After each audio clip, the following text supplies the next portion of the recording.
30,000 capital use பண்ணி 1 crore earn பண்ண போகிற சேலஞ்சில் டே 31 இன்றைக்கி பார்த்தீங்கன்னா நான் சென்செக்ஸில் கால் சைடில் என்ட்ரி போயிருந்தேன். காலையிலேருந்து நல்லா மேலே போச்சு மார்க்கெட்டு. அகைன் வந்து பார்த்தீங்கன்னா ரிட்டர்ன் ஆச்சு மார்க்கெட்டு. ரிட்டர்ன் ஆனதில் வந்து நம்ம ஸ்டாப் லாஸ் கிட்ட போச்சு. ஸ்டாப் லாஸ் அடிக்கலைன்னா ஸ்டாப் லாஸ் அடிக்காமல் 3,000 கிட்ட லாஸ்ட்லேருந்து 3,000 லாஸ் ரெக்கவர் ஆகிட்டு காஸ்ட் டு காஸ்ட் கட் பண்ணலான்னு பார்த்தேன்.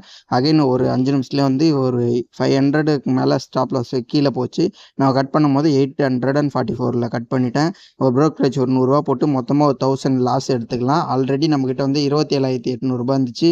இது ஒரு 1000 லாஸ் போட்டோம்னா 26,800 இருக்குது. நம்ம இந்த வீக்கில் வந்து மொத்தமாக லாஸ் தான் பண்ணியிருக்கோம். ஒரு ப்ராஃபிட் கூட பண்ணல. பரவாயில்ல, இந்த வீக் வந்து சின்ன சின்ன லாஸ் தான் பண்ணியிருக்கோம். மொத்தமாக நம்ம லாஸ் பண்ணலை. அதனால் வந்து நம்ம ப்ராஃபிட் பண்ணும்போது பெருசாக ப்ராஃபிட் பண்ணும்போது இந்த லாஸ் எல்லாம் ரிக்கவர் பண்ணிடலாம். பிரச்சனையே இல்லை.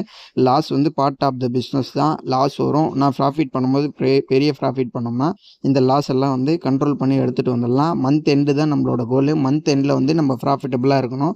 ஆல்ரெடி நம்ம ப்ராஃபிட் பண்ணது ப்ளஸ் இந்த மந்த்து தேவையான ப்ராஃபிட்டு ஓவராலாக ப்ராஃபிட்டில் வந்துடும். எனக்கு நம்பிக்கை இருக்குது. இந்த வீடியோ யூஸ்ஃபுல்லாக இருந்துச்சுன்னா லைக் பண்ணுங்கள், சப்ஸ்கிரைப் பண்ணுங்கள், ட்ரேட் பண்ணுற ஃப்ரெண்ட்ஸுக்கு ஷேர் பண்ணி விடுங்க. Bye guys.